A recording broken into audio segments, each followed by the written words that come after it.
Hello, South Africa. My name is Nazli Sharif, and today we are coming to you live from Johannesburg, where the DA is addressing the water crisis affecting communities across the country. Access to clean water is not negotiable. It is a basic human right. We have seen the collapse of water infrastructure under the ANC and a lack of maintenance with no clear plan. Today, the DA is here to put this water crisis on the national agenda. We are saying no to dry taps. Please like and share this broadcast with all your friends and your family, and join the conversation online using the hashtag #NoDryTaps. Later on, we will be hearing from DA Leader John Steenhuisen, as well as DA leaders from across the country, so make sure you stay tuned. I am now joined by the DA's Deputy Spokesperson on Water and Sanitation, Stephen Moore. Hello, Stephen, and welcome to the broadcast. Stephen, today we are out here in Johannesburg to demand action for water and sanitation rights. How are you feeling? Nazli, I'm genuinely worried.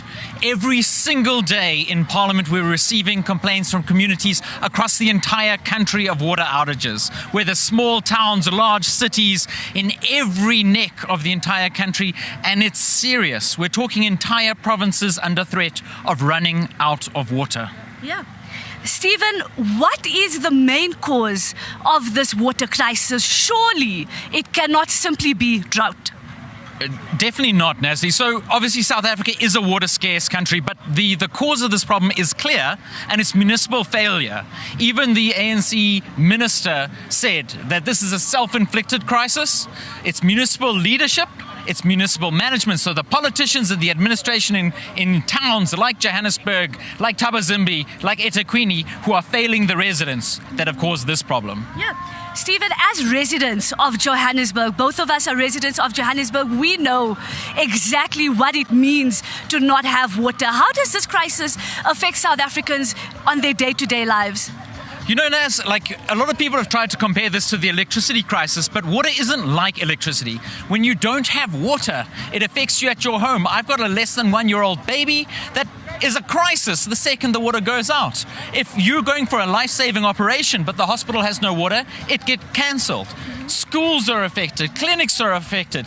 If you have a fire and the fire engines cannot get water, it can result in damage. This affects everyone, and it is dire. Yeah, it is dire, Stephen. People go for days, weeks, and sometimes months without water. And oftentimes, Stephen, we feel that there's nobody fighting for us. There's nobody really taking this fight of water to where it needs to go. What is the DA doing to fight this water crisis? Naz, if people are feeling they aren't people fighting for water, I must tell you, the DA is fighting. Your councillors are fighting every single day to try and get the best they can out of these municipalities.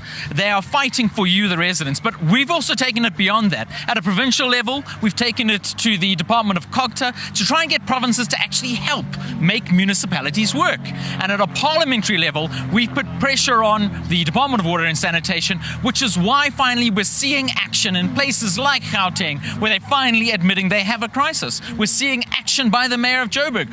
Because of a parliamentary level, pressure from national, we are forcing them to try and fix the problem. Yeah. Stephen, what can we expect here today? What will we be hearing from our DA leaders?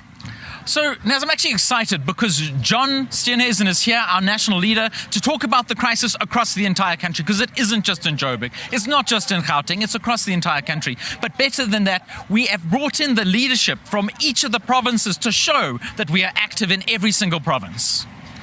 Absolutely. I think it's so important that it's not just specific provinces or cities that try to come up with solutions. It has to be everybody that comes together and works on this. Now, Stephen, we spoke a little bit earlier about the lack of maintenance and the lack and the collapsing of infrastructures. Can you tell us a little bit more about that and what, how does this affect the water getting from the reservoir to the taps? Naz, I mean, Joburg itself loses more water to leaks in the ground than the entire province of the Northern Cape, the entire province of the Free State. The lack of maintenance and pipes seems like an irritating thing when you see it pouring out of your road, but it is a crisis when Joburg loses half of the water for all residents. That's half of the water that should be coming to our taps and making sure we have water. That's when you fail to look after your infrastructure. And just to say, it can be fixed. You can fix infrastructure. You can look after it. We do it where we govern. Yeah. Stephen, let's get into that. You say we can do it. How do we do it? I mean, let's start off with these two key things, Naz. The one thing is, this is for all of us, all right? We are all in this together as South Africans. We're a water-scarce country, and we need to all focus on saving water. We need to try and be careful with the water. But to be blunt with you, this is a municipal crisis. And in 2026, there's a local government election. We need to see change. We need to see people who are going to focus on this crisis and fix our municipalities. Because if they don't fix, this crisis is going to get worse and worse. So I'd really like to ask people to please go to nodrytaps.co.za, sign our petition, help us put pressure on, and come out and support the DA towards 2026. Absolutely. Now, you spoke a little bit about getting things done in places where we govern, such as Midal and the Western Cape. What are they doing right that cities like Johannesburg, Ekurhuleni is doing wrong? I mean, it's the basics. It's the basics. And I know it's not sexy, but financial management, when you look after the money of a municipality, that's your money. That's our money that we are spending on residents rather than on, to be blunt, nonsense. Yeah. We need government who's going to focus on maintenance, who's going to focus on the infrastructure, who's going to focus on the residents' real needs. And that's the DA difference. When the entire Sedibeng district municipality is in crisis, but in there's one little municipality called Midal, which is a shining light. It shows the DA difference of just doing the basics right. Yeah. Now, Stephen, I heard that it will take years, almost decades, to fix all the leaks and the cracks and the reservoirs. We simply don't have that much time. We don't. No, we don't. But you know what? This problem's been coming for decades. It's going to take a long time to fix. But if you have passionate people, driven people who are focused on this issue, who put money behind their words and just don't speak big promises, but act on them, you can make a difference. And all we need at the moment is to start making things better, not allowing them to be worse. Yeah. If things get better each day, then eventually this problem will be gone and we'll be able to thrive as South Africans. Yeah. Now, Stephen, before I let you go, can you tell us a little bit about what can those at home, those ordinary South Africans do to strengthen our hand while we fight against this water crisis? Thanks, Nez. Yeah, so I mean, listen, I said before, we want people to come out to us, we want people to be involved in the water problem, report the water leaks, report everything else, but the reality is we need you to come out and support the DA. We need you to come out and support your councillors. They are fighting fearlessly for you in the most difficult situations. Come out, be part of the team so we can change these municipalities in 2026 and bring a blue change, a water to everyone. Thank you so much, Stephen. There you have it. Go ahead and sign our petition at nodrytaps.co.za. We will now be crossing over to the stage where we will be hearing from DA Leader John Steenhuisen as well as DA leaders from across the country on exactly what the crisis is and what the DA is doing to fight for water and sanitation rights. Make sure you don't go anywhere.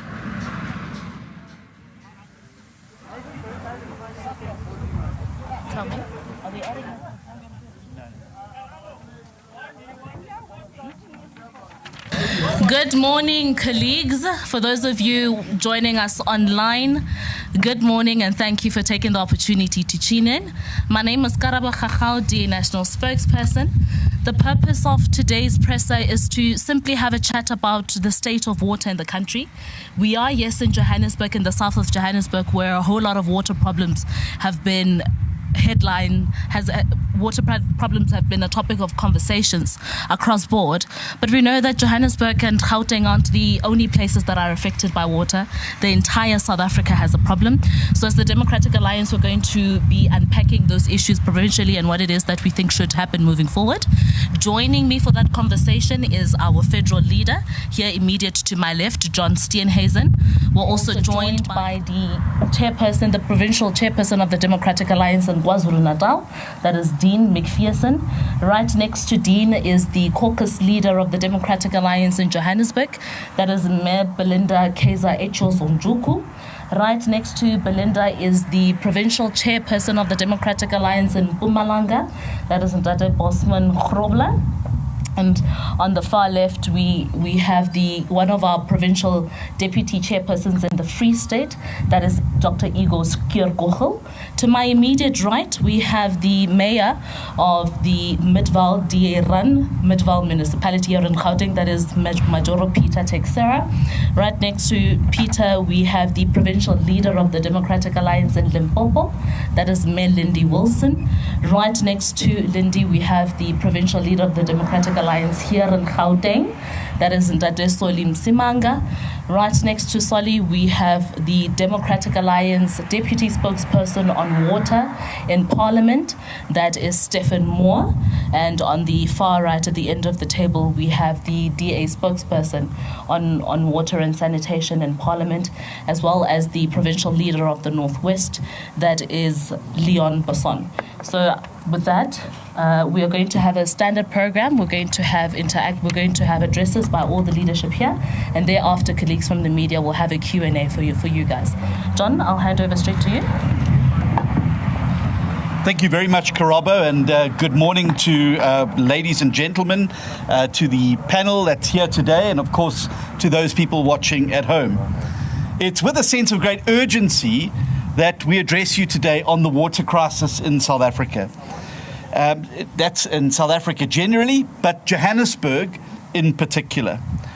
2 months ago, the South Hills water tower right here had outages affecting water supply to residents of Ward 56 and Ward 57 in Johannesburg, including schools, old age homes, and an orphanage for a period of almost 2 weeks. Nationally, from Macpherson to Lekwa, from eThekwini to Makanda, to Msimanga to Mangaung, daily outages are becoming the norm in many areas of our country. Some of these communities across the country have not had water for months, despite having the necessary infrastructure. Behind me on this board, you can see the statistics plain as day. These are the provinces and the metros that have experienced water interruptions for more than 2 days. In Mpumalanga, 70% of homes have experienced water outages lasting longer than 2 days. Nationally, 36% of homes experience water outages lasting longer than 2 days. Yet, in the Western Cape, as you can see, only 3% of homes experience outages. And we'll get to why that is just now. This is data from 2023. Since then, the situation, particularly in places like Gauteng, has worsened dramatically. The decline has been devastating from a province like Gauteng that used to be the second most reliable provider of water behind the Western Cape. Now, I don't need to tell you how bad it is. Instead, I want to tell you today one person's story. I want to tell you about Portia Mantle, a single mother of 4 children in Vergenoegd informal settlement outside Attridgeville, without a job, who uses her social grant to buy water. There is a municipal tank outside her home, but it is always empty. So she and other residents are forced to buy water from people who sell it in the street at 5 rand for 20 litres. Her 300 rand a month grant must feed 5 people, but now it must also buy water too. Water that should be her democratic right. Portia is just one of many South Africans desperate for their local governments to do the basics, provide water as they are supposed to do. Across the country, local government councillors come under tremendous pressure from communities to resolve water-related issues. In most cases, the solutions are out of their control, as the senior leadership, who are meant to plan and implement proper water management in their towns and cities, have checked out and are absent. Earlier this year, a task team was formed, led by the Deputy President. To date, no noticeable interventions have been initiated. as residents face worsening outages and millions of rands of water continues to be lost through leaks and illegal connections. Just yesterday, there were reports that in the south of Joburg, Region G, the city loses 60 million rand a year, primarily due to illegal connections. A recent DA oversight inspection in the Alfred Nzo District Municipality of the Eastern Cape has revealed a humanitarian crisis. We found contaminated wells and rivers, people sharing water sources with animals, and an abandoned water treatment plant. The Free State's Kopanong municipality has been reported to have active sewage leaks in Betuli and Springfontein, prompting the South African Human Rights Commission to call for urgent intervention by the Kopanong municipality, as well as the provincial government. Separately, we wrote to the Human Rights Commission last year around the national water crisis, and the matter was escalated to their National Legal Services Unit, but since then we've heard nothing further. One of the follow-up action steps from today will be to follow up with them and request them to now treat this with the urgency it deserves. The Free State and Northwest Water Boards face bankruptcy in the next 6 months due to the failure of local municipalities to pay for bulk supply. South African municipalities face significant challenges with bulk water debt, which totals over 22.4 billion rand nationally. Now, I can spend all morning talking about municipal water failure and action around the country. And my colleagues joining me today are going to elaborate on the crisis at a local level, highlighting some of the action steps the DA has taken. But I do think it is important to make this important point, is that no matter how much work is done at a national level, no matter how much planning is done at a national level, if local government cannot get its act together, if local municipalities cannot keep infrastructure maintained and reticulation services maintained, then nothing national government does or says can be implemented at a local level. And this is the reality. It is also why the 3% in the Western Cape is so significant. And it sends out a very clear message that it doesn't have to be this way. Provincial and local government need to step up to the plate. And in this province of Gauteng, we've seen a hands-off approach by Premier Lesofie and the provincial government, and we've seen a don't-care attitude by the Action South Africa, EFF and ANC-led council here in Gauteng. Now, 2 weeks ago, the President wanted to declare a state of disaster over the spate of foodborne illnesses. So we cannot move from crisis to crisis, throwing our hands up in despair. We do not accept dry taps as a new normal, and neither should residents. And what the 3% shows very clearly is that when you have a municipality that's fixing the leaks, that's doing proper credit control, that's paying its bulk water providers, that is making sure that the relevant maintenance of water reticulation and storage and pump schemes are done, you can avoid this situation. It is not the inevitable in South Africa. There is hope, and we can change the ending of the story.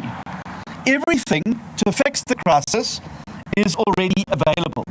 And again, facing drought in the Western Cape and the city of Cape Town, it is the provincial government working in close collaboration with local government that has been able to get people through many of these water crises that have faced them. We do not see the same sense of coordination here with a hands-off attitude by the very people who should be getting their hands stuck in resolving this issue. It's going to require a collaborative approach at all levels of government. It cannot just be a local government issue. Provincial government and national government also have roles to play, as do industry stakeholders and more public-private partnerships. When people vote, they can bring real long-term solutions to the water crisis anywhere in the country.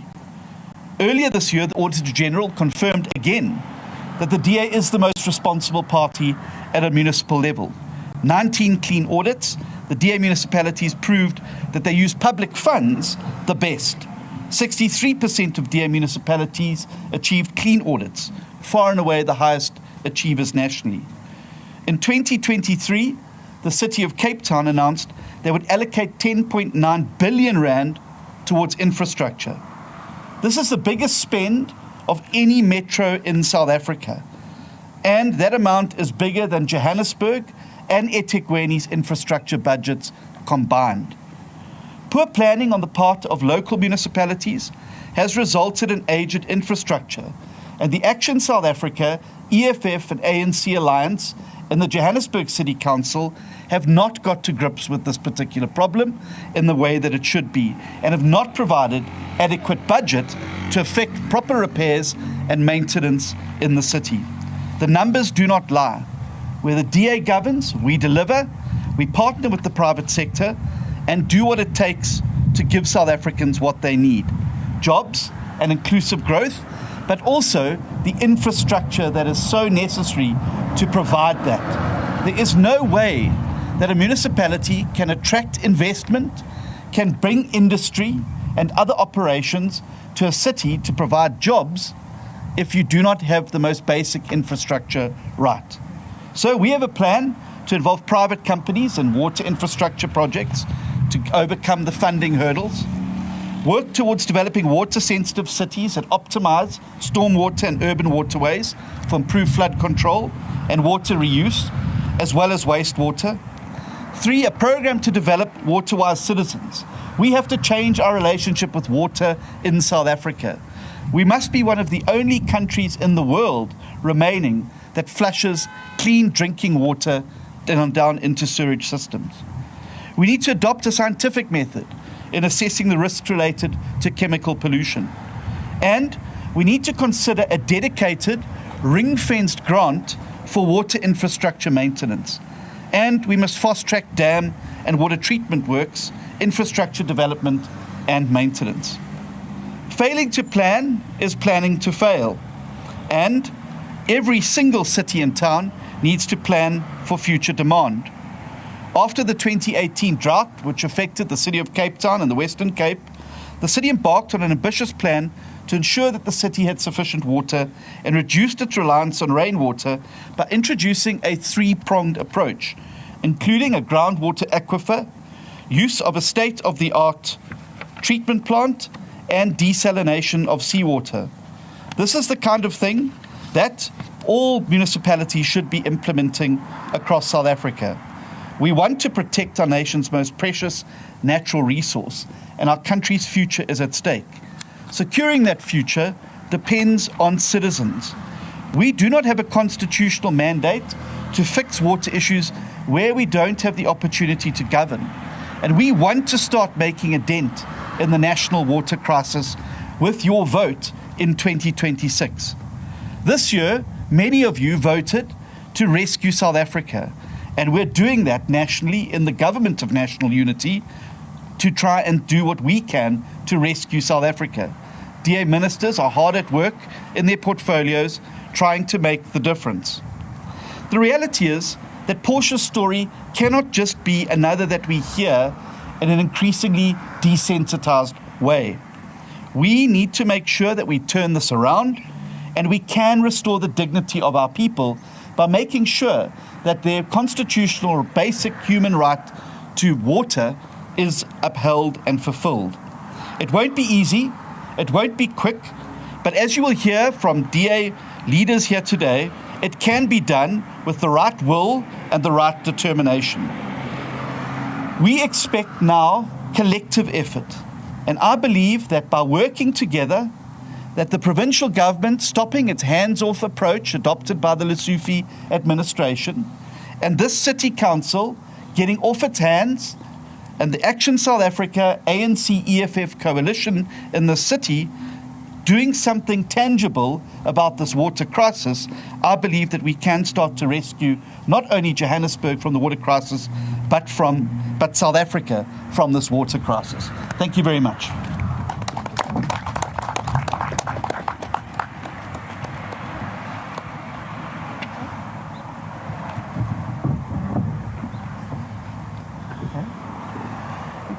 Thank you so much, John, and good afternoon, colleagues.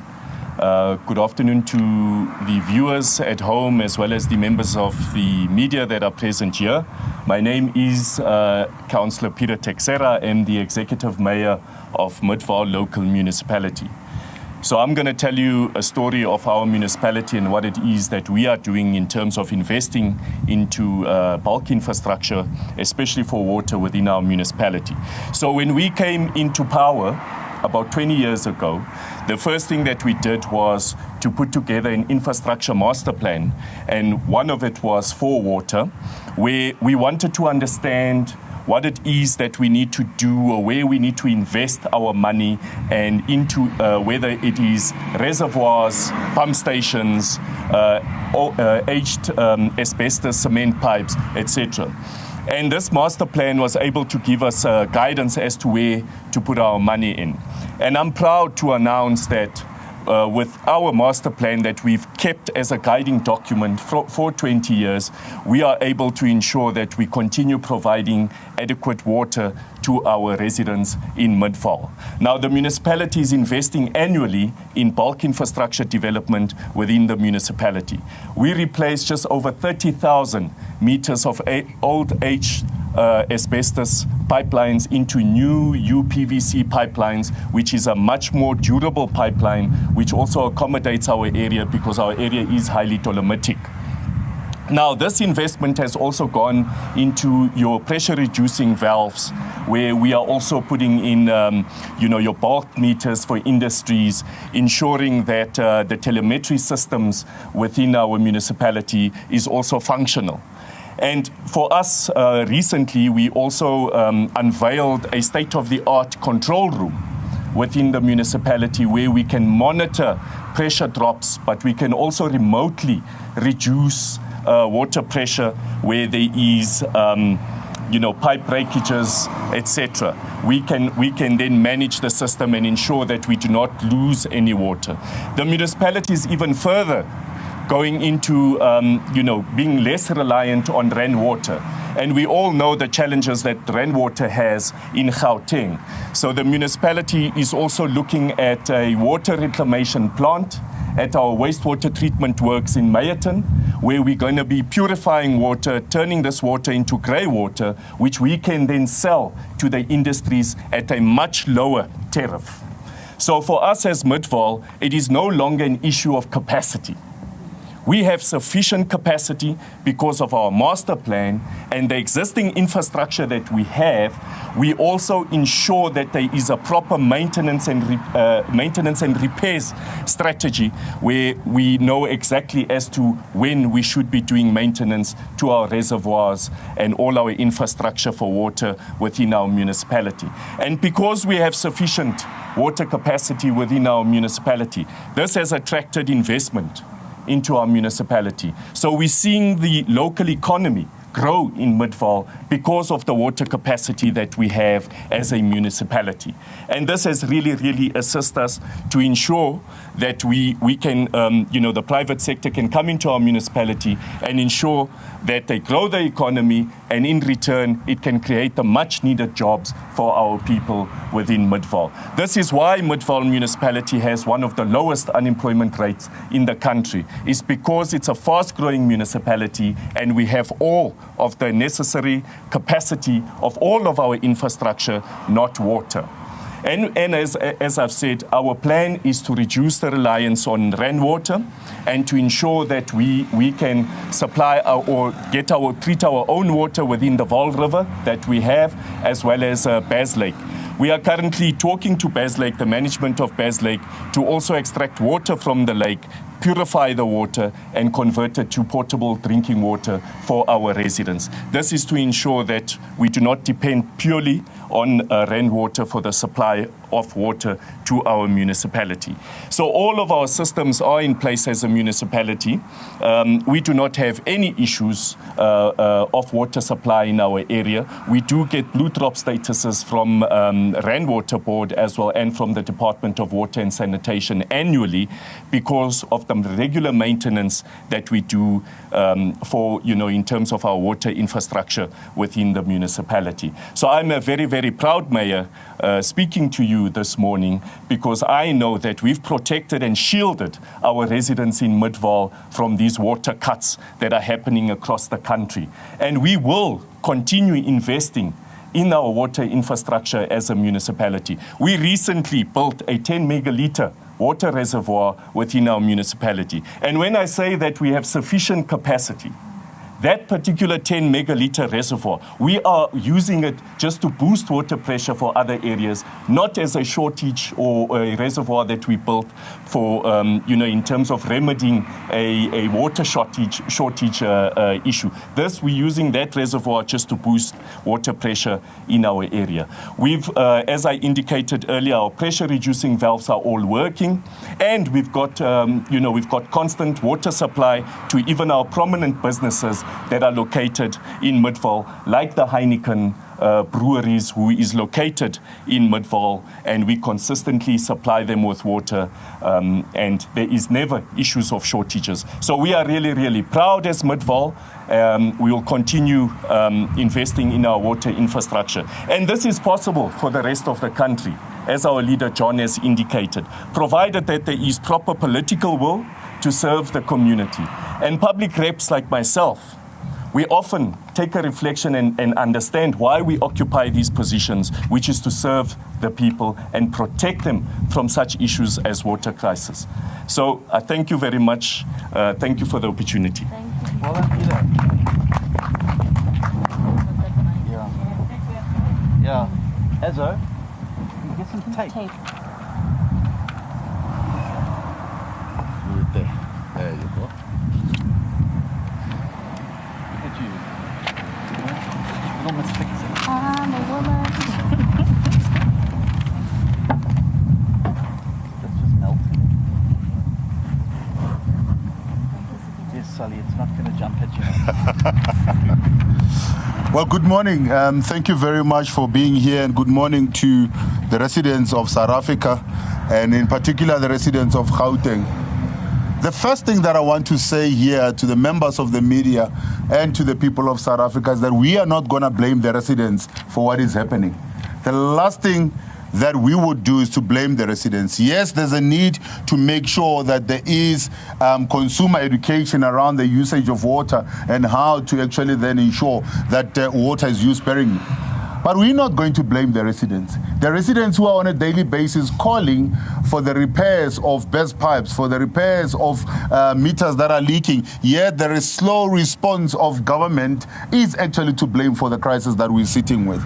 The lack of proper planning and foresight is to blame for what we're sitting with right now. You have now a populist, rhetoric that is coming from Rainwater to then say, we want, our license to be renewed. We want a bigger capacity license. The question is, even if you were to get that bigger capacity, the fact of the matter is your infrastructure, existing infrastructure, is not going to be able to then carry the water that you are asking, to be released. So even if you were to be given a bigger license, where is the water going to go? You are just going to have a bigger mess that is going to be taking place and a disaster that is going to be fast-tracked. We are sitting here, a leader, with 11 municipalities in this province of ours, including the metros. And I can tell you right now that none of these municipalities on their own will be able to deal with the issue of the infrastructure. And this is why we have said right from the beginning, even when we were engaging with Panyaza Lusufi and when we were trying to put government together, is that one of the things that we were demanding from the get-go is to have a plan, an infrastructure master plan. Because I can tell you right now, water that is coming from here is somehow connected to Ekenhof, is somehow connected to what is water that is coming from Ekurhuleni. The people that are having water in Tshwane, having water that is coming from the Vaal, going through Ekurhuleni into Tshwane, and then from Tshwane, even going to places like Bretz, going to Mogale City and all of that. And therefore, to then say municipalities must plan on their own is not a working solution. A solution to then say, what is the infrastructure master plan for the province? Bring in all the municipalities and say, as a province, province, with all of the municipalities, what are the challenges? I can tell you right now, Johannesburg needs about 100 billion rand for its infrastructure. Joburg, Tshwane and Ekurhuleni each need about 90 billion rand. So you can then add up and you would realize that none of these municipalities would have on their own, and I'm only now talking about the metros. You can then now talk about Mfuleni, you can talk about Lesedi, you can talk about all these municipalities. And you'd realize that none of them will be able on their own to build up their own infrastructure and to maintain the infrastructure. And it's pretty simple. Go and look at what the Auditor General is saying. He says none of the municipalities are now financially sustainable in the long run. Why? Because now you have to rely on these on a daily basis. The tankers that you have to rely on a daily basis, and now what we started seeing happening in KZN is now happening in Gauteng. There's tanker mafias in Gauteng, where some of these infrastructures deliberately now been destroyed, deliberately now been sabotaged, so that they can be reliant on the tankers. And therefore municipalities are not going to be able to sustain themselves, because what end up happening is that money that is supposed to be going towards building and maintaining the infrastructure is now being drawn, is now being taken towards the provision of water through tankers. And this now is happening more and more frequently, which means that municipalities are having more and less money that they can put towards infrastructure. We have said that the infrastructure master plan is something that the provincial government must put together, pool all the resources at a local level, and come up with an infrastructure grant at a provincial level that we are able to then say we will go and seek for money at a provincial level, make sure that we're able to then build and replenish all this infrastructure, and make sure that you're able to then start billing people correctly, so that when you bill people correctly, you are able to then, recover the monies. I mean, you go to Mfuleni, you would know that Mfuleni right now had their bank accounts been attached. Rainwater has attached Mfuleni, accounts. Eskom has attached Mfuleni accounts. And when, Peter, when we were in charge of Mogale City didn't owe Eskom a cent, didn't owe Rainwater a cent. Go and look at the situation right now. And it's getting even worse. And we are not going to be able to do it if the municipalities are left to their own devices. What normally happens is that even with the informal settlements, there's a mushrooming of an informal settlement. Tomorrow, the same people that are there are demanding for services. They're demanding rudimentary services. Those are things that hadn't been budgeted for, but have to be catered for. That means that municipalities will then take money out of other programs and other projects to make sure that they're able to then fund this. And therefore, they will then continuously neglect the infrastructure that is there. We now need to make sure that that maintenance plan that we spoke to can actually then be funded from a provincial perspective, implemented at a local level, maintained at a local level, and this is what we have been asking for. But unfortunately, we have had a premier that is more obsessed, with power than actually using the power to do what is right. We have had a premier that is very much obsessed about, showing that he's got power, which he doesn't at this point in time. With a 34%, government that is running, he doesn't have the power. We have been saying we want to work with you. We have a plan that we want to introduce and help you to then roll out this thing, so that municipalities in the long run can start experiencing some savings. Imagine if Johannesburg was to reduce its water losses by just 20%. Just 20%. Johannesburg will be able to turn its financial situation around. But now you are losing so much, because certain instances they will tell you that it's not only the people that are losing water through, best pipes. It's also the fact that you have so much illegal connections that are taking place. You have so much water that you cannot account for at the end of the day. Yet, at the same time, Rainwater is saying, but I've given you so much amount of water, I'm demanding payment, for that amount of water. Therefore, we are saying we need a government at a provincial level that is able to then come with the municipalities around the table and say, this is what we now need to do. The fixing of the infrastructure, having the standard operating procedures in terms of the time or the allowed turnaround time when a meter is reported or a best pipe is reported as a problem. That you need to make sure that you don't surpass 6 hours at the most whenever there will be that problem, and you're able to then address that. But until such time as we're able to then do that, I promise you will not be able to then take care of the situation. Unfortunately, we have been telling this government that we are heading into a disaster, but like they acted when we told them about the Eskom disaster almost 2 decades ago. They've turned a blind eye again, and this is why we're finding ourselves in bigger problems. Johannesburg right now, as I'm speaking, there are places like Fortsburg. If you don't get water at 2 or 3 o'clock in the morning, forget about having water the next day. You will go the whole day without having water. There are certain parts when you go into Winterveld, if you don't get water at night when the demand is less, you're not going to get water because there's throttled pressure there. That means that in high-lying areas, water is not able to then be pumped. I think places like Rosettenville, there are places that have gone for quite a long time without water as well. And this cannot be. If we're serious about having an economy that is growing, it requires, a supply of water, supply of electricity. There are companies, NEMPEC is one of those companies that we've engaged with the leadership in there. They are saying, we are struggling. We're employing thousands of people, but we are struggling. We now have to reconsider our options and say whether we want to stay here or we want to then go. We still are saying the DA is willing to provide a workable plan here in Gauteng. A workable plan that is not isolating municipalities, but is integrating municipalities, but is also coordinating from a provincial perspective, and is actually able to then come up with a funding model of this thing. But unfortunately, when you're having a government that is much more arrogant, that is much more interested in proving that they can govern with whatever percentage that they're having, instead of saying, can we work together to provide solution for the people of Gauteng, you'll continue to have reservoirs that are running dry, reservoirs that are actually cracked. The same reservoir that we're sitting next to here is cracked, is actually losing water. Aikenhof is actually losing water. So quite a lot of these reservoirs that are around here are actually losing so much water. And therefore, blaming the residents of Gauteng and blaming the residents of South Africa is not going to be the solution. Yes, we need to then educate people about the proper usage of water and the saving thereof, but it is up to government to make sure that it has a workable plan that can be implemented and make sure that we are able to then implement it as a matter of urgency. We cannot do it next year. We cannot do it in 10 years' time. It has to be done now. There is a plan. We're more than happy to engage Leader. And if they are willing to talk to us, we're willing to listen to and talk to them and implement the solution. Thank you very much. Well done, Sol.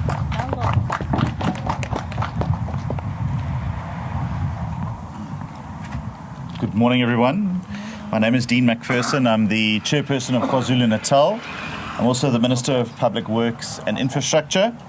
I just want to give a reflection on the state of water in KwaZulu-Natal. Unfortunately, it seems that all the bad things start in KwaZulu-Natal, then migrate to the rest of the country, whether it's mafia, water tankers, water outages. I don't know what it is, but we still do suffer problems in places like eThekwini, where water shedding or water cutting goes on for hours and days at a time. In the South Coast, we still have places that haven't had water for going on 7 years now. In the Umgungundlovu district, we have a dysfunctional water board that just cannot provide water, which also affects... Can you continue? You can continue.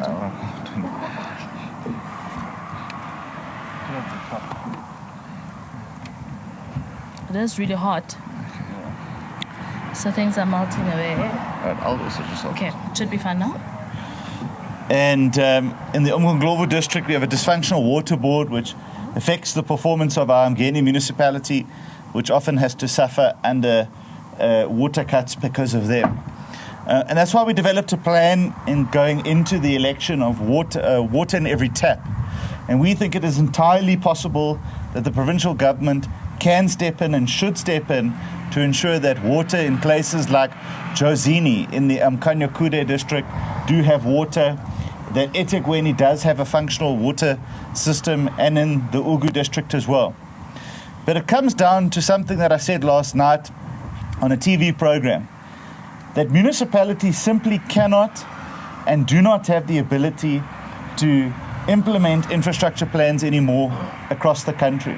They don't have the technical skills, they don't have the ability to do so, and they do not have the financial backing to attract private sector investment into infrastructure development. And for as long as that is allowed to continue, and for as long as the system of just having a hands-off approach to infrastructure development in the country persists, we will continue to see the results that we have, which is why it's so important to see what happened in the Western Cape, how the government intervened and took hands and partnered with local government. That's why you will know that we have started what we term as Adopt a Municipality, where we are going to be instituting a trial project with 4 local municipalities across the country to work with them through an entity of ours to implement infrastructure needs, particularly in things like water treatment, water distribution, and wastewater treatment.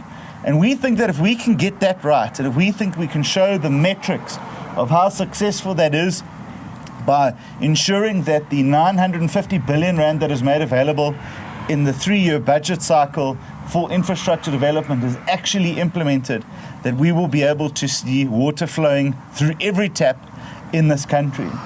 But it's also incumbent on political parties to actually do what they have been elected to do. And particularly in this city and this province, the city has an Action SA-led coalition government. And they must stop pretending that they have nothing to do with the governance of the city. They are directly responsible for why people don't have water in their taps now. And they will bring the same disaster to Tshwane as well, because they are being led by the nose, by the EFF, who have no interest in ensuring that water is delivered to people's taps, except through tankers, so that they can get a cut from that. And make no mistake, there will be political parties that will be supporting the water tanker mafia to make sure that they destroy infrastructure so that they can get kickbacks and a cut from what is being then have to be provided to municipalities. And I don't just know that, I don't think that that's a theoretical explanation. I've seen it for my own eyes in KZN. And remember, what starts in KZN migrates to the rest of the country. And it was political parties acting to go and destroy infrastructure, working with groups to go and destroy infrastructure. Why? So that they could then make sure that their comrades and friends were able to get tenders for water tanker mafia. Just in eThekwini, Leader, they budgeted 500 million rand for water tanker services. Why would you do that? Rather spend the money on fixing the infrastructure. But you can't get so much money out of that if you were to fix the infrastructure. So you just go and follow the money, and you will see the political parties in different colors, not blue, that will be behind these water tanker mafias, I assure you. So I think it's important that now, as we move forward, we hold them accountable. We're doing what we can in national government to make sure that they can get water into their taps, but municipalities have to play their part, and they have to ensure that they put the interests of the residents first. Thank you so much. Thank you, Lee.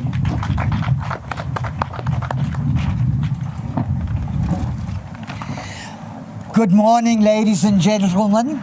My name is Lindy Wilson. I'm the DA leader in the lovely province of Limpopo, and I sit in the provincial legislature. And if ever there was a place for a crisis, it has to be Limpopo. After complaints some time ago, a year ago, almost to the day, we were given a report by the Human Rights Commission after we had requested an investigation into state of water in Limpopo. That report revealed that not one water service authority in the entire Limpopo province was in line with the Act, and that 70% of people had been denied their basic human rights in terms of the Constitution to access to clean running water. There was a total collapse of infrastructure. Out of that report, every one of those water service authorities was given 3 months to supply their turnaround strategy to the HRC. In that report, the MEC of Coxter and the Premier were pointed at by the Human Rights Commission, saying what you did was inadequate and your oversight on this situation severely compromised and not up to standard. I'm talking to you a year later. We are still waiting for those water service authority reports. We are still waiting for the report that had to be submitted by the MEC of Coxter and the report that had to be submitted by the Premier of Limpopo. We still have not got that. And in the meantime, the situation gets worse. Our 57% is now at 70%.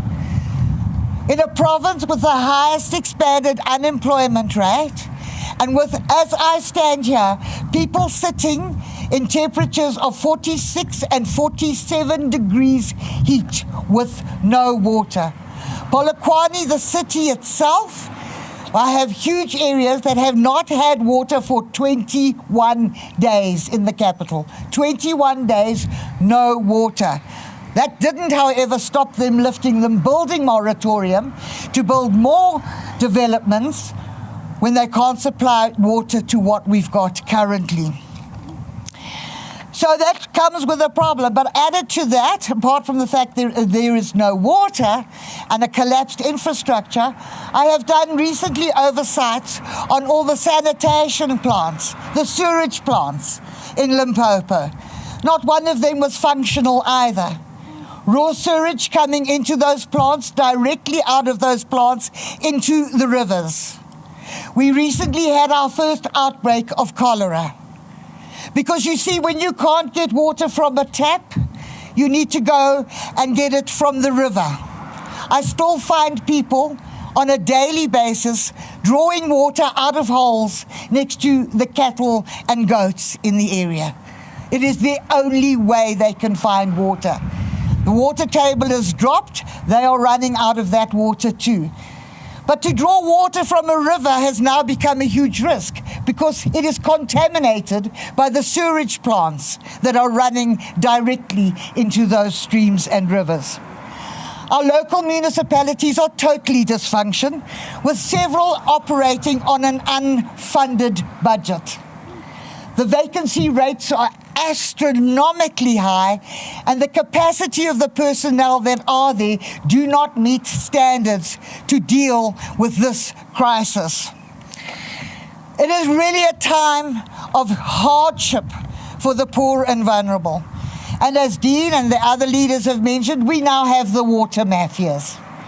I got a video yesterday of a tanker arriving in a village in Msimanga, which has to be the hottest town in the country, where people were hitting each other with sticks and rocks because they were not going to all get water. They were arguing about who was first in the line and who should get a bucket and who should not. It's turned into a war zone. And yet our Limpopo province dreams on holding functions for this, that, and another. So I ask the people of Limpopo, and I tell you, this hope is not over. We can fix this. We can fix it with the right people in place, with the political will, with the expertise. And if we don't have the expertise in Limpopo, we will bring the expertise from Cape Town and from Midal, who have put out their hand to say, you need us, we will be there to help you. We can't help you. We cannot turn the situation around until you give us the mandate in Limpopo to do so. I hope that you are not turning a blind eye to what I am saying today. For those of you watching this broadcast, I have no doubt that you will be sitting under the blistering heat without a fan, without water, without access to air conditioning, and dying of thirst. My heart is with you. I was in Tabazimbi this week. I know exactly what it feels like. Change your vote. It's time to say enough is enough. Let's give the DA the chance to fix the Limpopo crisis. I thank you.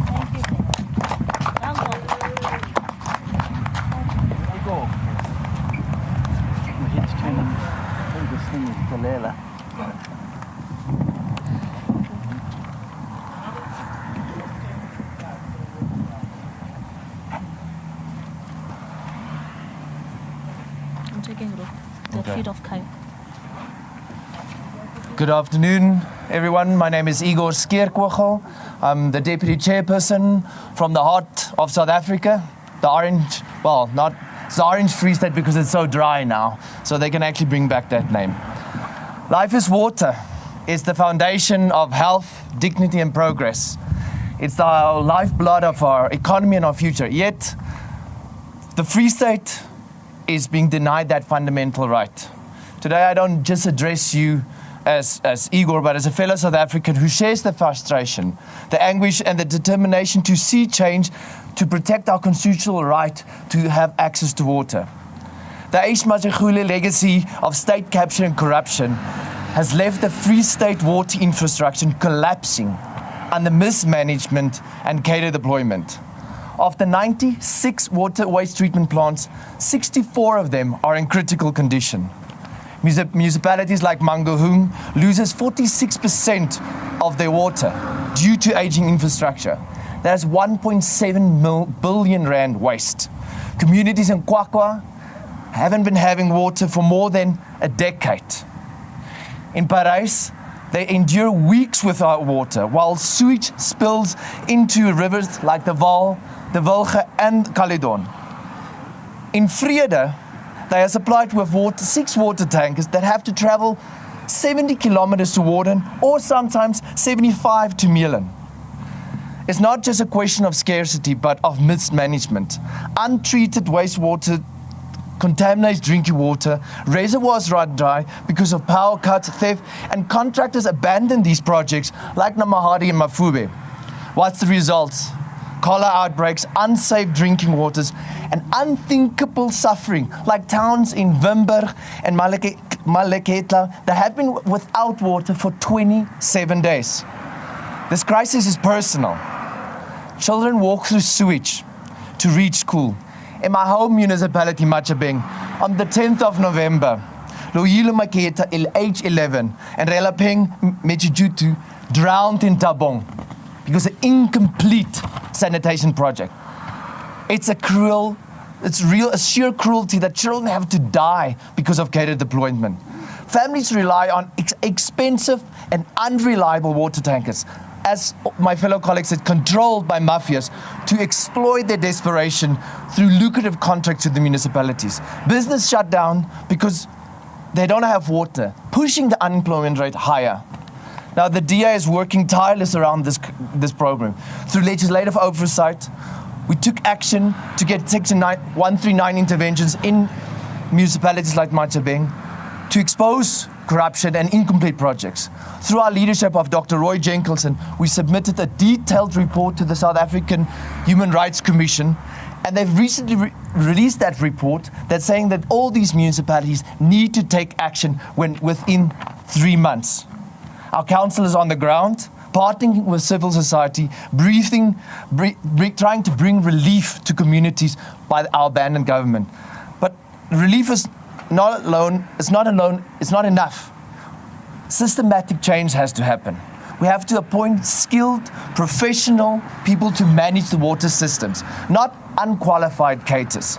We have to end cater deployment, which puts loyalty over competence, restore maintenance and repairs programs of aging infrastructure.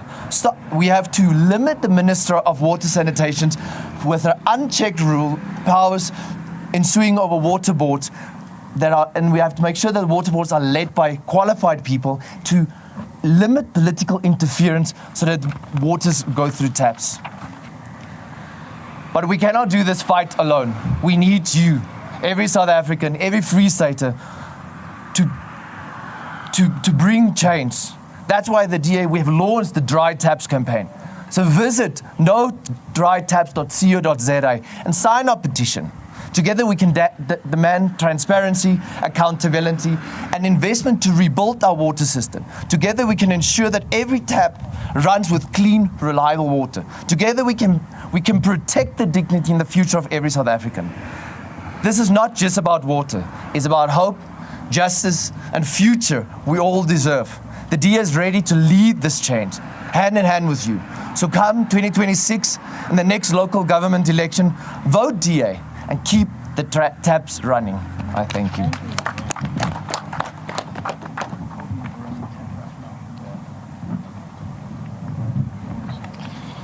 Good afternoon. I am Bosman Grobler, the Provincial Chairperson of the Democratic Alliance in Mpumalanga. I'm also a member of the provincial legislature, and as you can see on the map behind me, at least in 2023, Mpumalanga was the province that did the worst in water provision for our citizens. There's literally not one moment or 1 minute that every community in any of the 17 municipalities of Mpumalanga has water at the same time. Every moment there's a mother, a child, or a grandfather which this basic human right is being stolen from. In the Govan-Mbeki municipality, which is better known for the towns of Secunda and Bethel, over the past couple of months, the municipality suffered from persistent water shortages because of issues with Rand water and old and dilapidated infrastructure. And although the municipality blamed it on the dilapidated infrastructure, the DA's investigation showed that the municipality of Govan-Mbeki owes Rand water 800 million Rand. They were therefore throttled with water, and this gives the municipality only 50% of the water that they need. Obviously, this has a huge influence on the towns and communities of Govan-Mbeki.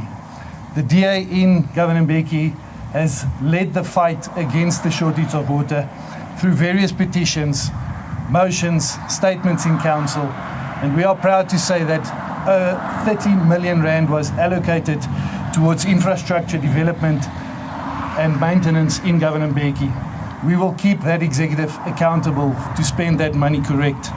In the towns of Standerton and Balfour, which is the municipalities of Lekwa and Dipaliseng, these municipalities are at the grips of water shortages. And the DA uncovered 2 projects which were undertaken to build water reservoirs in these municipalities. And despite millions being spent, these reservoirs are unused at the moment.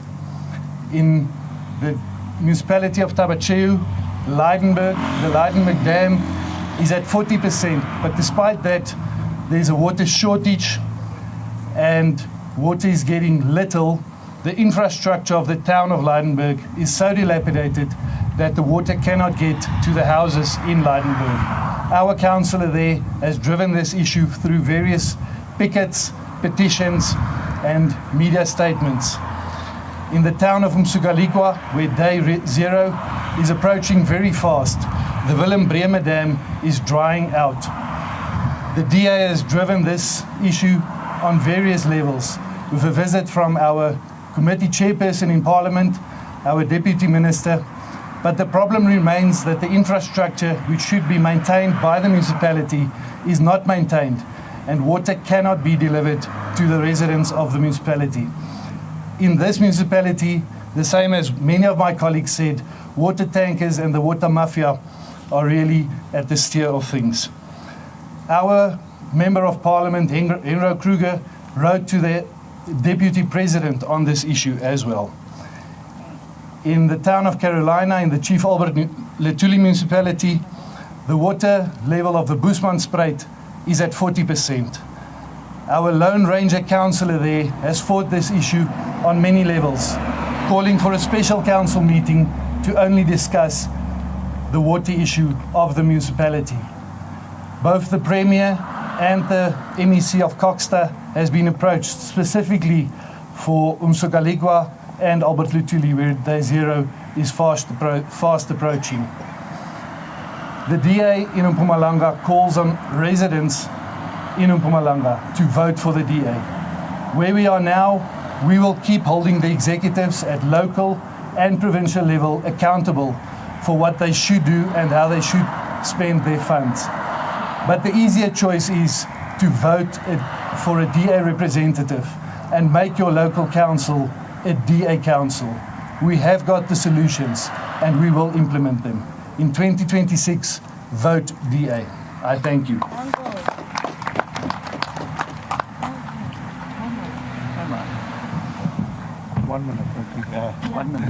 Yeah, everybody's hot here, so they ask for 1 minute. Good morning. I am Leon Basson. I'm the provincial leader in Northwest and the spokesperson on water and sanitation in Parliament. Northwest is not different of the other provinces that has spoken before me. As we speak at the moment, in Rustenburg, there's a shortage of water. In Brits, Maribeng, there's a shortage of water. We can look at Klerksdorp, and in Lichtenburg. Lichtenburg, that has been dissolved in 2022 because of maladministration. That municipality, only 3 of the 17 boreholes are functioning, and those people are sitting without water now for weeks. The local government and provincial government is not assisting to get these people to get water. And the mere fact is that the private sector is not contributing anymore because they've done it so much in the past. The DA itself spent hundreds of thousands of rands only in Lichtenburg. We took Eskom to court. We have paid for pumps and valves that came out of DA funds to assist the community, but that did not help that community. And that is not because there is drought in the area, in the province, or a shortage of water. It's because of municipalities where there is corruption, maladministration in those municipalities, where we see tanker mafia damaging our infrastructure so that they can make more money getting water to the people. The same water that the municipality is cleaning that needs to be paid for is tankered to communities for free, and the municipalities needs to pay that. Our infrastructure in the country is at a very bad state. We're going to need more than 900 billion rand in the next 8 to 10 years to fix this infrastructure. And the only way we can do that in this country is to take hands with the private sector to make sure that we get people involved in water so that we can clean up the administration and get our water clean. We've seen the Blue Drop report that has been released. There's a reduction in the quality of our water. And that is a huge problem, that in some areas you would get water, but you're not sure whether that water should be boiled or not. So South Africa is facing a huge problem with our water, and I think it is time for government to take hands and make sure that there's leadership, because the problem lies in local government. On local government, where the ANC and Action SA and the EFF is governing, they're looting the coffers of those municipalities, and they are not paying water boards. That's why we see 2 water boards in this country that is going bankrupt in the next 6 months. I sat on the Portfolio Committee on Water and Sanitation, and we had a meeting with National Treasury, and we instructed National Treasury to come up with a plan to help these water boards.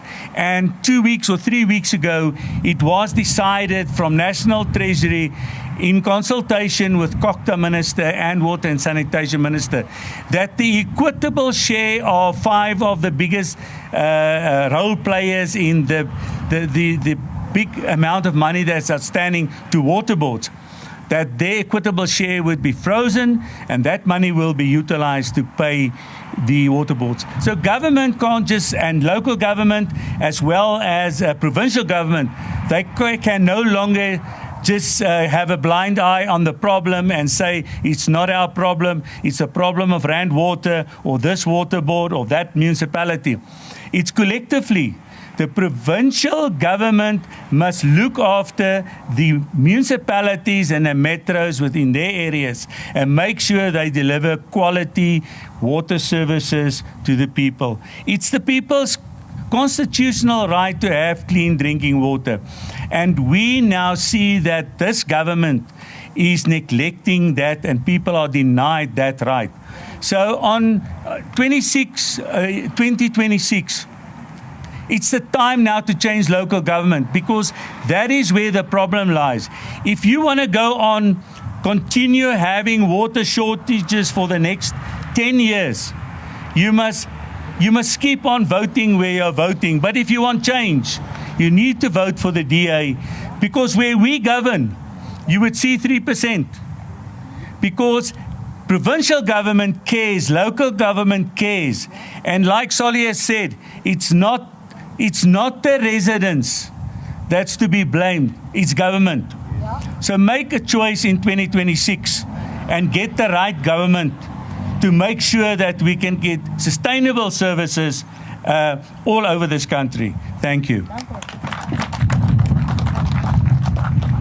Thank you very much, colleagues. To see if Peter Texera can provide water in Midal, then surely the municipality right next door here, Mpumalanga, can do the same. And most definitely, the city of Johannesburg with a metro budget can do better and make sure that residents have water. So it's very clear to see that the problem here isn't really that there's a budget that is missing somewhere to provide water. Simply the problem here is that we have people occupying positions that they are lazy for, people who do not care about South Africans, people who are not interested in serving South Africans. And that's why the Democratic Alliance today, our message is very clear, to say to South Africans, we see where the problem is. Together with you, we are committed to turning the tide around. We want to ensure that in the next local government election, South Africans have an opportunity to have sober representation. Make sure that we have people sitting in the right positions, occupied to make sure they work. So we, colleagues, have just tabled all of that. We are good. We are going to have an opportunity after this for one-on-one engagements with the media. So if you guys do want to have any conversations with any of the leaders here today, there will be an opportunity for one-on-one. I still implore everyone, guys, to say we have a website that is available for us. That is nodrytaps.co.za. Let us go to it, make sure that we participate, and make sure that across the country, each and every one of us get to register our grievance against the sheer disrespect that has been seen by government by not providing people with water that is a human right. I want to say thank you for every one of you guys for sitting here in the sun with us in commitment to ensuring that people have water. Thank you for taking the opportunity. For everybody who's tuning in online, thank you again for tuning in. Continue to like and subscribe our views to make sure that you follow all DA content. I want to say thank you guys. Kidizamba, homonad. Bye-bye. Rest in peace.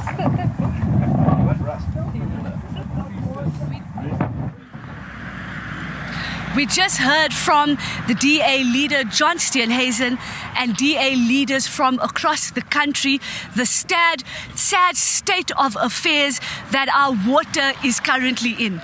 Yes, in Johannesburg, we are struggling with water. Every single day we're having water cuts, but this is happening throughout the entire country, and something must be done. We have those in power in municipalities, in the legislatures, doing nothing, not taking this problem as serious as it should be taken, because people are struggling without water. Sometimes it feels as if water is a luxury in our country, but it never can be a luxury. It is a basic human right. It's a constitutional human right. I am now joined by the DA Mayor of Midal, Peter Teixeira. Hello, Peter. Hi. It's so good to have you here today. Please, can you tell us, we're out in Johannesburg to demand action for the water crisis. Can you tell us, how are you feeling today? Yeah, look, I'm very sad listening to some of our leaders, talking about all the water crisis and the challenges in different provinces, but also here locally in Johannesburg. Water is a basic need for residents. And, a person like myself, being mayor, I understand that is a service that I should be providing to my residents. It is not something that we should complicate. It is not something that must be a luxury to residents. So it's quite sad. I'm feeling a bit disappointed. I also want to say that the residents have a choice come 2026. Put a government in place that has an action plan to actually shield the residents and protect residents from water cuts and everything that is happening. My residents are very blessed in Midal because this is something that we don't experience. We don't. It's not an issue that is discussed regularly by the municipality or the residents. We already at a level where we are saying, how do we create jobs for our people instead of grappling with issues of water shortages, etc. Absolutely, Mayor. You know, you were speaking on the podium around the infrastructure master plan and the work that you guys are doing with, I think, your new reservoir. And I'm really contemplating moving to Midal as a resident of Johannesburg to actually have water when I open the tap. So what is the situation with the water in Midal? Yeah, look, we have ample supply of water for our residents. You know, with our infrastructure master plan that we put together 2 decades ago, we are ensuring that, you know, there's proper repairs and maintenance to our existing infrastructure, as much as we are also improving or building new infrastructure like the reservoir, pump stations, you know, replacing the old asbestos cement pipelines that constantly break and cause water shortages. We are putting new infrastructure, to ensure that our residents do not experience what we've heard here today. Look, there's still a lot more to do. We are also a paid-up client to Rainwater. I think we can brag about that. We're one of the few municipalities in Gauteng that does not owe Rainwater a cent. And this is because, you know, our residents pay for the service, which they are getting regularly, so it's not a problem to pay. So, yeah, no, I think our residents are shielded against these water cuts that's being experienced across the country. We are already putting alternatives, to reduce reliance on rainwater for the next 10 to 15 years to ensure that when rainwater fails, we can continue providing water to our residents. Yeah, absolutely. Mayor Teixeira, can you tell us what are some of the lessons other municipalities can learn from Midal when it comes to water management and supply? So in other words, what can they do to fund tips from Midal? So number one, they got to have an infrastructure master plan for water. The second part is they've got to have a repairs and maintenance action plan for their existing infrastructure. And then also, you know, it's very, very important that they also look at a water demand management action plan for the municipality to reduce water losses. You know, we have a service charter within the municipality where it indicates what the response time is for burst water pipes.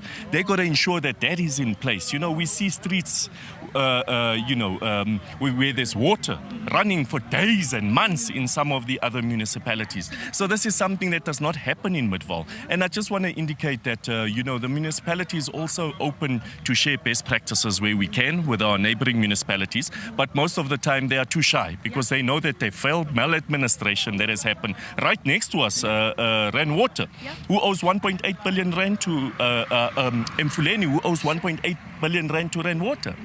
You know, it's terrible. We're seeing residents on the border of Midal and Mfuleni, residents from Mfuleni coming into Midal to get water because the municipality has totally collapsed. The water infrastructure has collapsed. People have no water there. Now they're coming into Midal. So yeah, I don't mind. People can buy property in Midal. They can come move to Midal, but there is a bigger plan. Come 2026, if they vote for the correct government with the proper political will, they too can get a government like Midal. Thank you very much to Mayor Peter Teixeira for telling us exactly how it's being done in Midal. For all the other municipalities watching it, fun tips from Midal. They've obviously got it right. I am now joined by the Gauteng provincial leader, Msimanga. Hello, Solly, and welcome to the broadcast. How are you feeling today? Oh, very hot, very dehydrated, but also excited that, you know, the DA is actually now saying to the rest of South Africa, you know, judge. We're saying we have plans, we are putting plans on the table. We're not just complaining, we're putting plans on the table. We are saying here's solutions to the problems that we're sitting with. In Gauteng, we have been talking about the infrastructure master plan, a plan that we have been saying even before the elections, let's all come around the table, let's implement this. Because we do have an understanding, Nazli, that municipalities on their own are not going to be able to then win this. I can promise you right now, Johannesburg needs over 100 billion rand for its infrastructure. Pretoria or Tshwane needs about 95 billion rand, Ekurhuleni, and you can go to all the smaller municipalities. You look at what the Auditor General is saying. Municipalities in Gauteng are not sustainable financially at this point in time, which then tells you that they will not be able to then implement any of these plans on their own. And this is why we have said you need to have a provincial infrastructure master plan. You need to cost it. You need to be able to then come up with a grant system that you can raise money, not make money available to municipalities so that it goes into dark pits and then, you know, you end up having corruption that ends up having money stolen and no delivery taking place. But you can have a grant payment system that allows municipalities to tap into that, but to fix their infrastructure, to build capacity for infrastructure so that municipalities can have 50, 60-year plans from now that we will be able to then build up towards. And this is what we've been saying to this government. Unfortunately, the arrogance and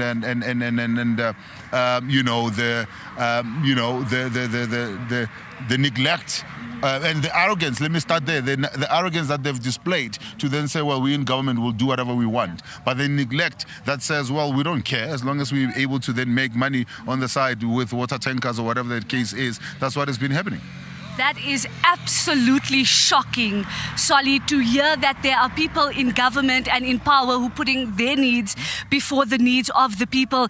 Now, we know we're struggling in Gauteng, especially here in Johannesburg. And I'll keep saying it, as a resident of Johannesburg, I am sick and tired of opening taps and nothing comes out of it. So what is the DA in Gauteng doing to try and fight this water crisis? Well, there's quite a number of things that we have been doing. One is that we have tried to engage, and we're still engaging with water, to then say, let's sit around a table with municipalities and come up with this plan that will say how much water is pumped, what are we doing to make sure that not only we have water that is flowing from rainwater into the taps, that we don't lose as much as we normally would have been losing, but more than that, that we are able to then ensure that ultimately, we able to then account for each and every litre that gets to be distributed there.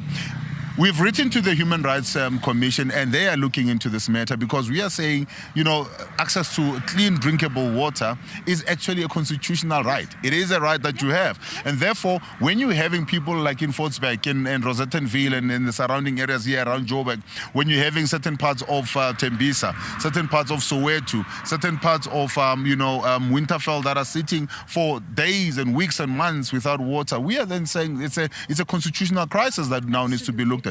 So as a DA, we've taken the baton on, but we are continuously trying to engage with the MEC, trying to engage with the Premier to then say, come around the table.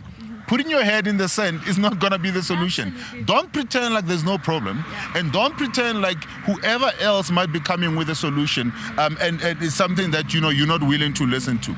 If somebody's saying we want to then come up and be part of the solution, bring everybody around the table, bring the solutions together and implement.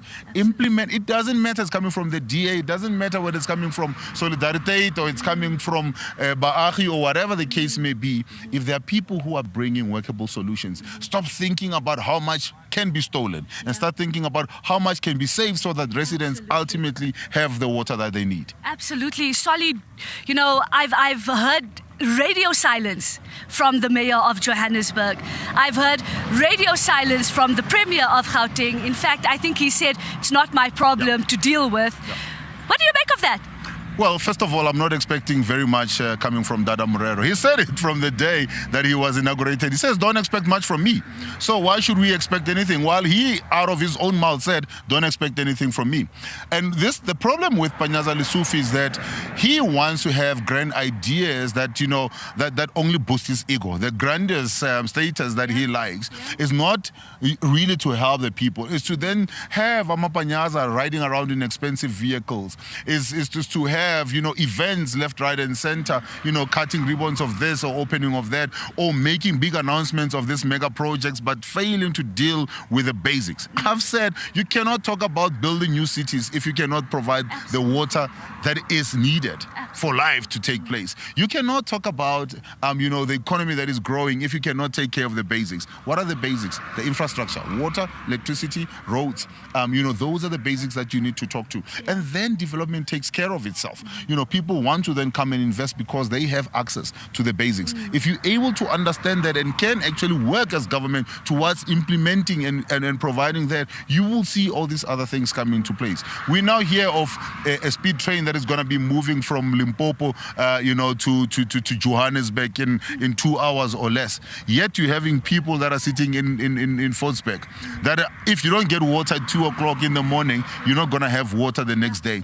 You have people that that jobs are being threatened at Nampek in Pretoria, where, because there's no coordination in terms of what is happening between rainwater, the municipality and the provincial government. You have companies that are now threatening to close down. And yet you want to talk about speed trains. Let's get the basics right. Let's go back to get the basics right, and everything else will then fall into place when you have these basics right. Yeah, I couldn't agree with you more, Solly. It's about getting the basics right. So, Solly, where to from here? We know that we have a collapse of infrastructure. We know that there's a lack of maintenance. Where do we go to from here? Well, there's quite a number of things that we are doing. As I said, we've already written to the, to the South African Human Rights Commission. We have written now to also the Minister of Water and Sanitation, and also of COCTA, because we do believe that, it cannot be municipalities on their own trying to deal with this issue. It cannot be, just the Department of COCTA just trying to deal with this thing, or even Water and Sanitation on its own trying to deal with this. We need a collaborative, action to take place. We still are more than happy to present a plan, an infrastructure master plan, which we've been inviting these guys to come around the table and engage with us. I don't know whether they're waiting for a bigger disaster. This thing that happened when you would remember with Eskom. With Eskom, we've been saying years ago, there's a disaster that is looming. Let's come around the table and plan and implement a solution. And people were ignoring us. People were saying then we are just being alarmist and all of that. Look at where we ended up at. We ended up losing millions of jobs. We ended up losing billions in terms of, investment. We ended up losing so many lives, and people don't talk to that. The fact that you had hospitals and clinics that sometimes didn't have electricity when they needed that, and nobody's reporting on that. That is things that could have been avoided. These are things that can be avoided now. You go to hospitals like Charlotte Maxeke, where a woman who has just given birth is told somebody must bring them 5-liter bucket of water to come and bath. Yeah, that cannot be. In a democratic society, 30 years into democracy in South Africa, that cannot be. And this is why we are saying that we are more than happy and ready to engage with the plan that we have and get them to implement. Failure to do that, one of the things that we are considering is to approach a court of law and saying that they must force government to actually prove that they have a plan that is implementable and get an independent judiciary that can actually look at enforcing the plan by government here. Yeah. Okay. Thank you so much, Solly, for joining us today. I am now joined by the DA Leader John Steenhuisen. Hello, John. Hello, welcome Nancy. to waterless Johannesburg. Yes. I hope you took a shower before you came here, because there's no water here in this city. How are you feeling today? Yeah, I'm feeling very determined to do something about this situation and to call on the citizens at home to really stand up and do something about it. This cannot continue. It is not a normal state of affairs to sit without water in taps. It is dangerous for the economy, it is dangerous for health, and it is devastating for business and residential life. And it really has to come to an end now. We've had the electricity crisis, and now we're staggering straight into water crisis here in Gauteng. And during the electricity crisis, we were told that there was a water crisis because of load shedding. Now load shedding is ended, we're still sitting with the water crisis. So I think what's happening is you're starting to see where the problem really lies, and that's local government and provincial government that are not coordinating as they should be here in Gauteng. I couldn't agree with you more. John, why was it so important for the DA to be here today at the South Hills Water Tower and address the water crisis? Well, this water tower is a very good example. It's infrastructure that has failed. That's not Gauteng doesn't have a drought. It's not like what we're seeing in Mpumalanga, or parts of the Northern Cape or the Northwest. There's no drought here. The problem is infrastructure. And like this water tower that's cracked and busy leaking into the ground, wasting water and not getting it out into suburbs, so too is this a personification of the state of infrastructure across Gauteng and Johannesburg particularly, because this city, led by Action South Africa, the EFF and the ANC coalition, has not invested what it should in infrastructure over the last couple of years, and as a result, you're sitting with water crisis. So it was important for us to be here at essentially ground zero of the water crisis in South Africa, to start to put on the table some of what we've done in DA-run municipalities, what we've done already where we govern, and what needs to be done in order to deal with the crisis going forward. Absolutely. John, can you tell us how will the DA in the Government of National Unity address this water crisis? What will the role be? Well, obviously, we take it up at Cabinet and we raise it in Parliament, and we've got a Deputy Minister in Water and Sanitation. We've got a Chairperson of the Water and Sanitation Portfolio Committee. But the reality is, and this is the problem, you can make the best plans and strategies at national level. If a municipality does not have the capacity to implement those plans, you're dead in the water. So this is really, national government is doing what it can do. But what it really needs here is a provincial government to stop sitting on its hands and dig in, and a city council here in Johannesburg to actually start taking these things seriously. This is not a government that is serious about service delivery when one of the most basic fundamental human rights like water is not even being realized. And that is clearly lack of budget, lack of focus. Yeah. John, before I let you go, can you tell everybody at home and all South Africans watching what they can do to form part of the fight for water and sanitation rights?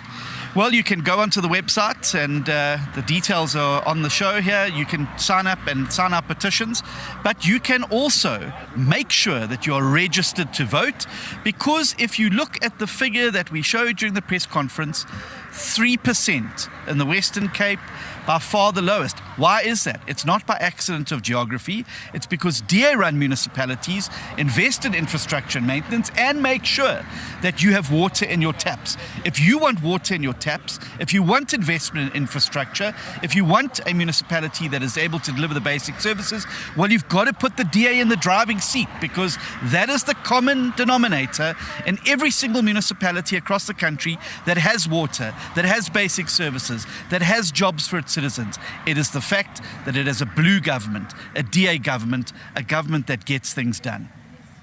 Thank you so much, John.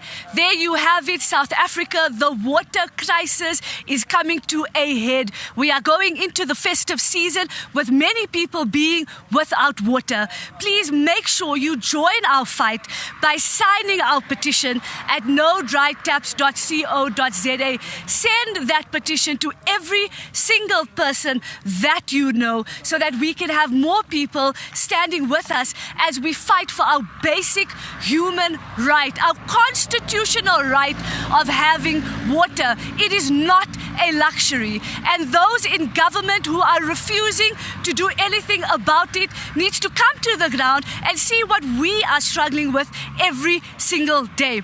Please make sure you join and follow our social media pages so that you can be up to date with what we are doing in the fight for water. My name is Nazli Sharif, signing out. Shop and away.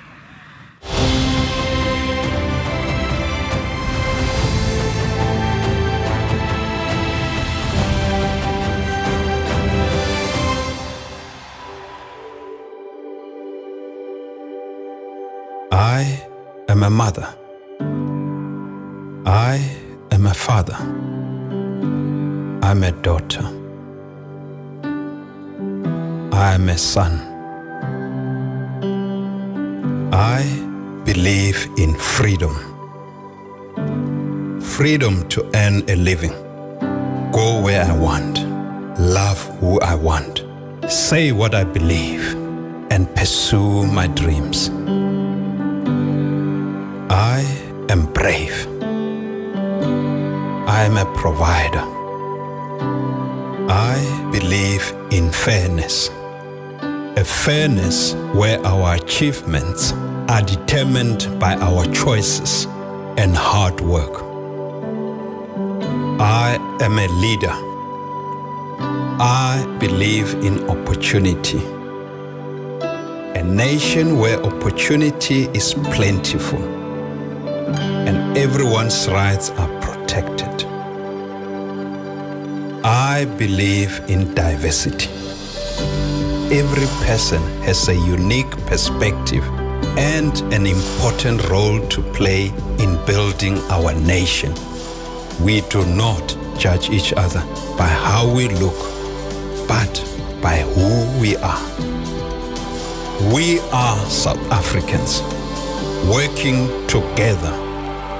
We are the Democratic Alliance.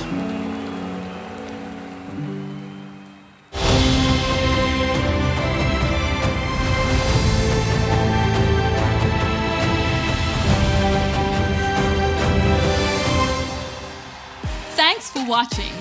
All across our beautiful country, people are joining forces to elect the new government that can rescue South Africa. Like and follow us on Facebook, TikTok, Instagram, Twitter, and YouTube. Please share our videos with friends and family. Let's rescue South Africa.